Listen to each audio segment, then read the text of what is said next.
This is my room. I've been living in the same room for about, give or take, 3-4 years. And whether I meant to or not, it's ended up in most of my videos. Mostly because I do a lot of recording here. It's a bit tiny, but hey, it works. And this is probably the most important part of my room. My desk.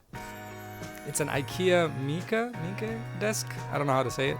And since then, it's pretty much the place where everything has happened. College work, editing videos, DJing at stupid hours, watching Netflix while eating dinner because I was too lazy to go to the living room. This desk's been with me through thick and thin. But now, things are changing.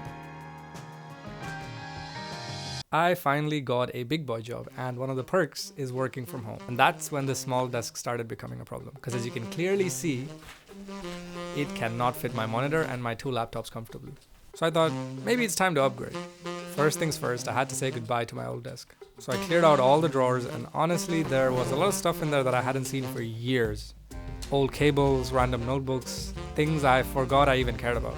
And luckily I found someone who was willing to take the old desk as well, so that was gone. And just like that, my room felt empty. Now getting a new desk isn't as simple as it sounds. Now mainly I did want a standing desk because, having that flexibility of sitting and standing would be great. But there are still too many options because there's like loads of companies that do the exact same thing. And it's hard to tell the difference. So after hours of research online, I finally decided I'll buy a desk from FlexiSpot. Because no reason. I think they just have good marketing. Probably that's probably it.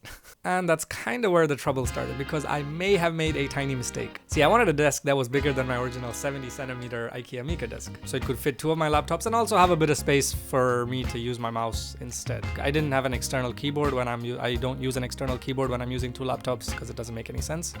So I just needed a bit of space for my mouse, and that was pretty much it. But somewhere along the way, I ended up ordering a 160cm desk, which is more than double what my current IKEA desk was. I don't think my brain fully understood how big 160 centimeters is. So now I had to get this absolute monster from my office to where it was delivered back to my house. And it just barely fit in my car. If I had slammed the brakes a little too hard, I would be out on the highway while on the way back home. It was finally time to build it. Now thankfully, building it was relatively easy. The instructions were very clear, all the parts were labeled, and if the desk weighed half as much as it did, it would have been easy enough to just assemble by myself. But I needed help for sure. Flipping it over and stuff, it was not easy.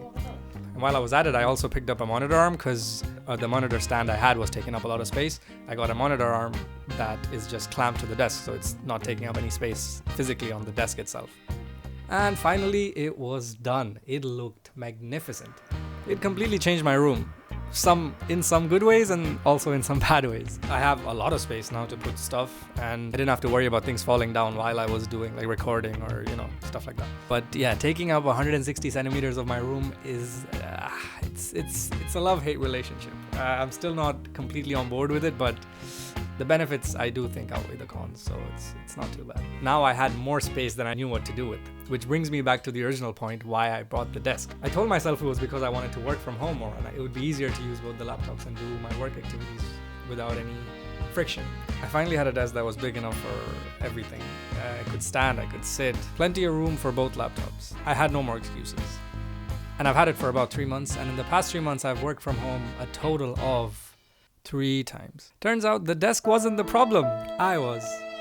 The thing is, I am not that focused when I'm at home because there's a lot of distractions, so I end up working more hours for the same amount of work than I would if I was in the office. But I don't actually regret buying the desk. It's definitely made my other personal life work a lot easier. And being able to switch from standing to sitting is always a nice plus. Even though I sit 70% of the time, the rest of the 30% where I do feel like standing and stretching, the facility is there and it's always available to use, which is great.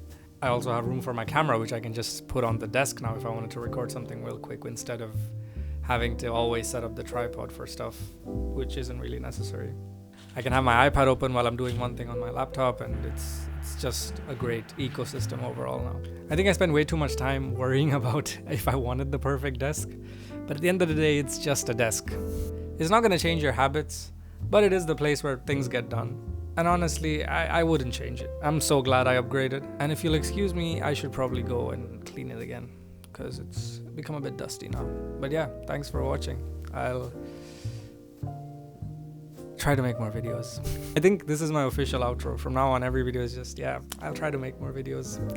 See ya. Bye bye.